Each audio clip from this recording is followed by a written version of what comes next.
જય હિન્દ વિદ્યાર્થી મિત્રો આજે ફાગણ મહિનાની પૂનમ એટલે કે આપણો પવિત્ર તહેવાર હોળી અને હોળીની આપ સૌને મારી ખૂબ ખૂબ શુભેચ્છાઓ।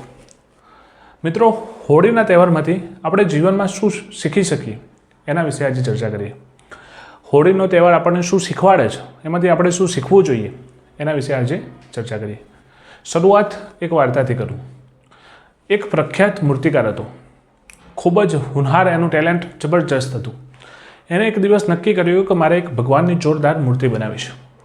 એણે એક પથ્થર લીધો અને એના ઉપર એનું કોતરણી કામ એટલે કે ટીકવાનું કામ શરૂ કર્યું। એને 5 ઘા માર્યા, 6 ઘા માર્યા, 9 ઘા, 10 ઘા મારતા મારતા પથ્થર બગડ્યો કે અરે ભાઈ, શું કરીશ તું?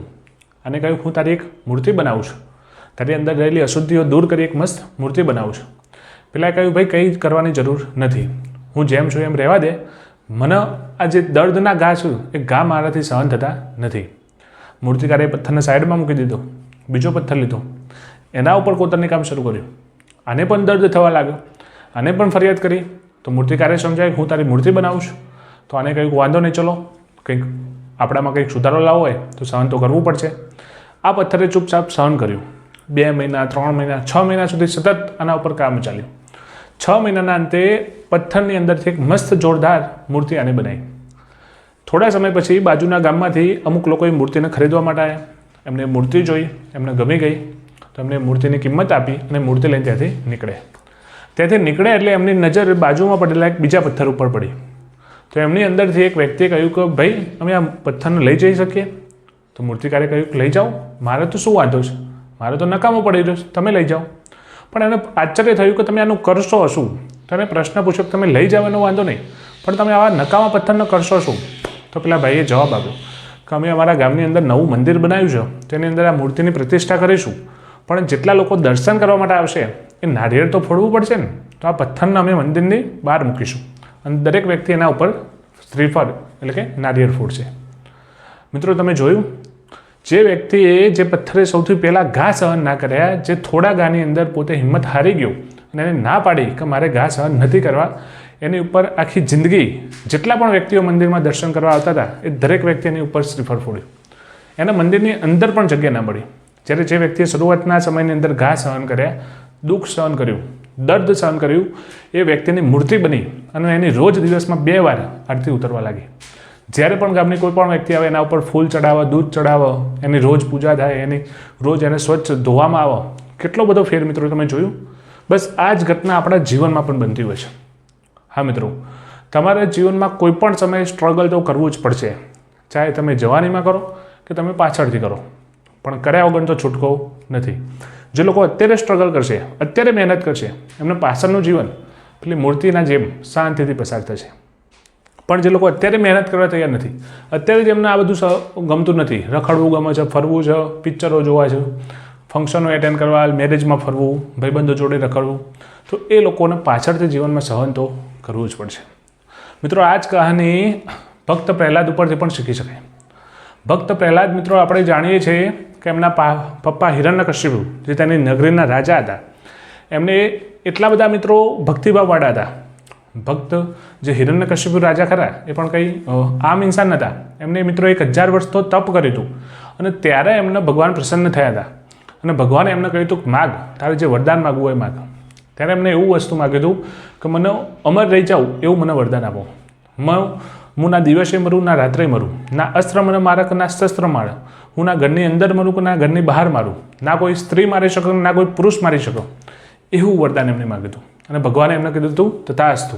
ભગવાને એમને એવું વરદાન આપ્યું હતું।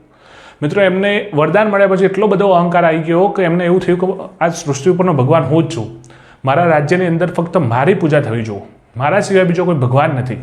અને એમને એવું ફરમાન જાહેર કર્યું કે આખા રાજ્યની અંદર ફક્ત મારી પૂજા થવી જોઈએ। પણ એમનો દીકરો જે ભક્ત પ્રહલાદ એ ભગવાન વિષ્ણુનો ખૂબ જ મોટો ભક્ત હતો, એને વિષ્ણુની ભક્તિ ચાલુ રાખી મિત્રો, અને આ જ વસ્તુ એમને ગમતી નથી અને પરિણામે એમને એના ભક્ત પ્રહલાદને મારવા માટે કેટલાય ષડયંત્રો કર્યા, કેટલાય એટલે દરેક વખતે ફેલ જતા। અને છેલ્લે જ્યારે એમની બેન હોલિકા એની જોડે એક એવી ચુંદડી હતી કે જેને ઓઢીને એ અગ્નિની અંદર બેસે તો પણ એને અગ્નિ બારી શકે નહીં, એટલે એને ભક્ત પ્રહલાદના ખોળામાં લઈ અને બેસી ગયા અને ભગવાન વિષ્ણુની દયાથી પવન આવ્યો, ચુંદડી ઉડી ગઈ મિત્રો, હોળિકા બળીને ભસ્મ થઈ ગઈ અને પહેલાં જ એવા નહીં એવા રહી ગયા. મિત્રો આ વસ્તુ આપણને શીખવાડે છે ડેડિકેશન શું કહેવાય. ભક્ત પ્રહલાદે એટલું બધું ડેડિકેશન હતું, એમના જીવનનું એક જ લક્ષ્ય હતું કે કોઈ પણ હિસાબે મારે ભગવાન વિષ્ણુની ભક્તિ કરવી અને કરવી. એમના જીવનમાં એટલા બધા કષ્ટ આવ્યા હતા મિત્રો, હદ વગરના, આપણે એની કલ્પના પણ ના કરી શકીએ, છતાં પણ એમને પોતાનો વિચાર બદલ્યો નથી. એમને ગમે તેવી પરિસ્થિતિમાં ફક્ત એક જ નિર્ણય કે મારે વિષ્ણુ ભગવાનની ભક્તિ કરવી અને કરવી. તો આ જ વસ્તુ આપણે શીખવા જેવી છે મિત્રો. તમે તમારા જીવનનું એક લક્ષ્ય નક્કી કરો. હું એમ નથી કહેતો કે તમે ફક્ત સરકારી ભરતીની તૈયારી કરો, તમે કોઈ પણ લક્ષ્ય લઈ શકો. તમને જે પણ ફિલ્ડ ગમતી હોય, તમારે ક્રિકેટ રમવું હોય તો એ પસંદ કરો, તમારે સિંગર બનવું હોય તો એમાં પસંદ કરો, નોકરી કરવી હોય તો આ કરો, પ્રાઇવેટ નોકરીનો બહુ કોઈને શોખ હોય તો એ પણ કરી શકાય, એમાં પણ સારા સ્કોપ્સ.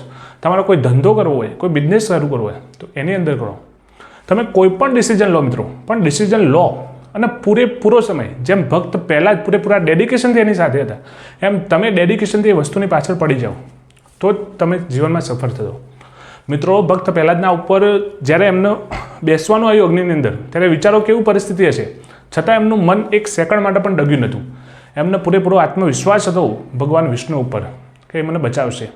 એમ તમને તમારા મન ઉપર પૂરેપૂરો વિશ્વાસ હોવો જોઈએ કે હું આ ફિલ્ડની અંદર સફળ થઈશ અને થઈશ, ચાહે કંઈ પણ થાય. તમે ભરતીની તૈયારી કરતા હોય અથવા કોઈ ધંધો કરતા હોય, કોઈ બિઝનેસ શરૂ કર્યો હોય અથવા કોઈ પણ ફિલ્ડમાં હોય, તમને તમારી મહેનત ઉપર એટલો બધો વિશ્વાસ હોવો જોઈએ કે હું સફળ થઈશ અને થઈશ. મારી મહેનત એટલી બધી છે, અનહદ મહેનત હોવી જોઈએ, મારી મહેનત એટલી બધી છે કે ભગવાનને પણ આની અંદર સાથ આપવો પડશે અને હું સફળ થઈશ. આવું ડેડિકેશન હોવું જોઈએ. બીજી વસ્તુ મિત્રો શીખવા જેવી, બીજું એ વસ્તુ શીખવાનું છે કે જ્યારે અગ્નિની અંદર હિરણ્યકશિપુ રાજા બહુ મહાન હતા, જ્ઞાની હતા, છતાં પણ એમનો વિનાશ થયો. કેમ મિત્રો? કેમ કે એની અંદર આસુરી શક્તિઓ પડેલી હતી. તો આપણી અંદર પણ એવી ઘણી બધી આસુરી શક્તિઓ રહેલી છે અને જ્યાં સુધી એ તમારી અંદર હશે ત્યાં સુધી તમને સફળતા નહીં મળે મિત્રો. કઈ આસુરી શક્તિ મિત્રો? આળસ, ઈર્ષા, રાગ, દ્વેષ, નકારાત્મક, આ તમામ શક્તિઓને આપણે આજે હોળીની અંદર ભસ્મ કરવાની છે મિત્રો. હા મિત્રો, આજે દરેક વિદ્યાર્થીએ ફરજિયાત હોળિકા માતાના દર્શન કરવા જવાનું છે. ત્યાં દર્શન કરી હોળિકા માતાની અંદર ફરતે 5 ફેરા ફરીશ. દરેક વિદ્યાર્થીએ એક સંકલ્પ કરવાનો છે. હું એમ નથી કહેતો તમારા જીવનમાં જે પણ તમારે કરવું હોય એ વિષય ઉપર સંકલ્પ કરવાનો છે કે હું મારી અંદર રહેલી તમામ અશુદ્ધિઓનો આજે નાશ કરું છું. હું આજ પછી ક્યારેય આળસ નહીં કરું, ક્યારેય રાગ નહીં કરું, ક્યારેય દ્વેષ, ક્યારેય ઈર્ષ્યા નહીં કરું, નકારાત્મક વિચારને હું ક્યારેય પ્રવેશ નહીં કરવા દઉં. હું બસ મારા લક્ષ્ય ઉપર જ ફોકસ કરીશ. ભક્ત પ્રહલાદની જેમ મારા જીવનનું ફક્ત એક જ લક્ષ્ય છે કે કોઈ પણ ભોગે તમે જે પણ નક્કી કરો મિત્રો, તમને જે પણ ફિલ્ડમાં રસ હોય એ લક્ષ્ય નક્કી કરો અને ફિલ્ડ ઉપર હું એની અંદર જ રચ્યો પચ્યો રહીશ અને મેળવીને રહીશ. આવી પ્રતિજ્ઞા દરેક વિદ્યાર્થીએ ફરજિયાત કરવાની છે. હા મિત્રો, તમારી અંદર રહેલી નકારાત્મકતાને આજે દૂર કરવાની છે. આજે આપણે અગ્નિની અંદર અગ્નિદેવની સાક્ષી એનો નાશ કરવાનો છે. આપણી અંદર રહેલા તમામ ગુણોનો આજે અગ્નિદેવની સાક્ષી એનો નાશ કરવાનો છે અને આજથી એક નવા જીવનની શરૂઆત કરવાની છે.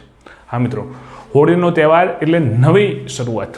તમારા જીવનમાં અત્યાર સુધી જે પણ થયું આપણે એ બધામાં નથી પડવું, પણ હવે જીવનમાં કંઈક કરવું છે. અત્યાર સુધી તમે જે કરવી, પણ હવે પછીના જીવનમાં આપણે કંઈક નવું કરવું છે અને એના માટે આપણે આજે અગ્નિદેવની સાક્ષીએ પ્રતિજ્ઞા લેવાની છે.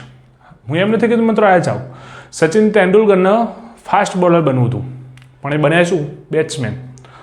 લતા મંગેશકરને શું બનવું હતું? એક્ટર બનવું હતું મિત્રો. એમને શું કહેવાય અભિનય કરવાનો બહુ શોખ હતો, પણ એ સિંગર બન્યા. અમિતાભ બચ્ચનને એક આર્કિટેક્ટ બનવું હતું, પણ એ હીરો બની ગયા. આપણા રાષ્ટ્રપતિ ડૉક્ટર એપીજે અબ્દુલ કલામ, એમને પાયલટ બનવું હતું જ્યારે એ રાષ્ટ્રપતિ બન્યા. મિત્રો તમારે જે પણ બનવું હોય, ઘણા વિદ્યાર્થી એવા છે કે એમને એ જ ખબર નહીં હોય કે મારે શું બનવું છે. હા, સ્વાભાવિક છે મિત્રો, ક્યારેક કેવું જીવનમાં ફરતા ફરતા ખબર પડે.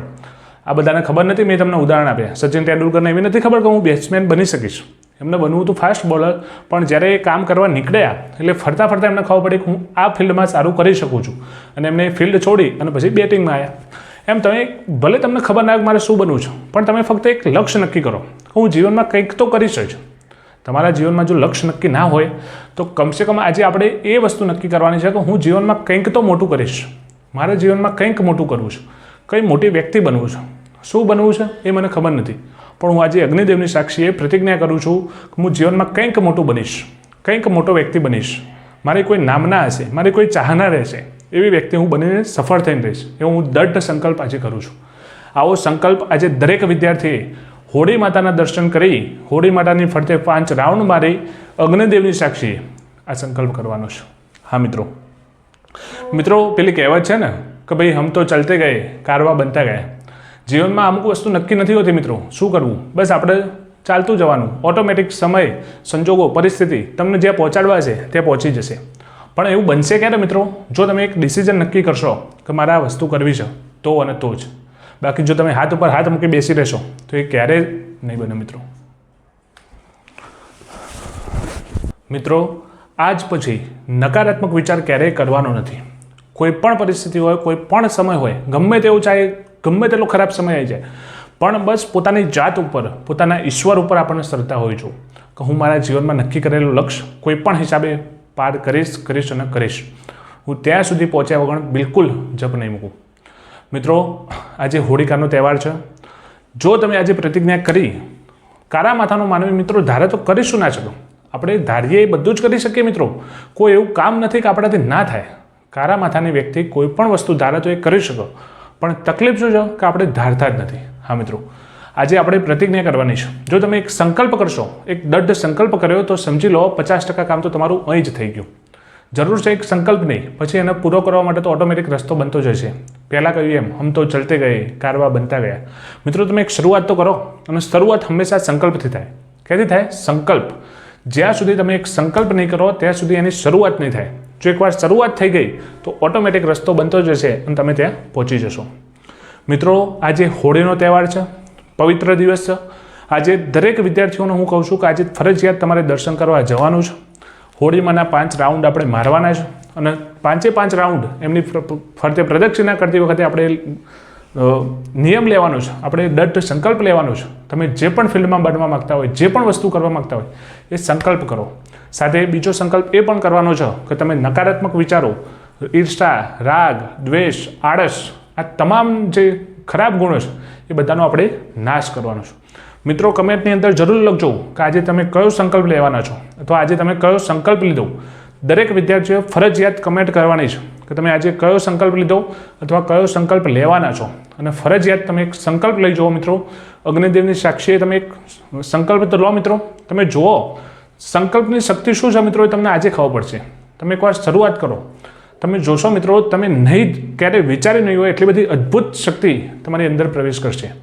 હા મિત્રો બસ જરૂર છે એક દૃઢ સંકલ્પની। તો આજે દરેક વિદ્યાર્થીઓએ ફરજિયાત જવાનું છે, ફરજિયાત અગ્નિદેવની સાક્ષીએ, હોળિકા માતાની સાક્ષીએ આપણે આ સંકલ્પ લેવાનો છે, અને સંકલ્પ તમે જે પણ કરો એને કમેન્ટમાં લખજો।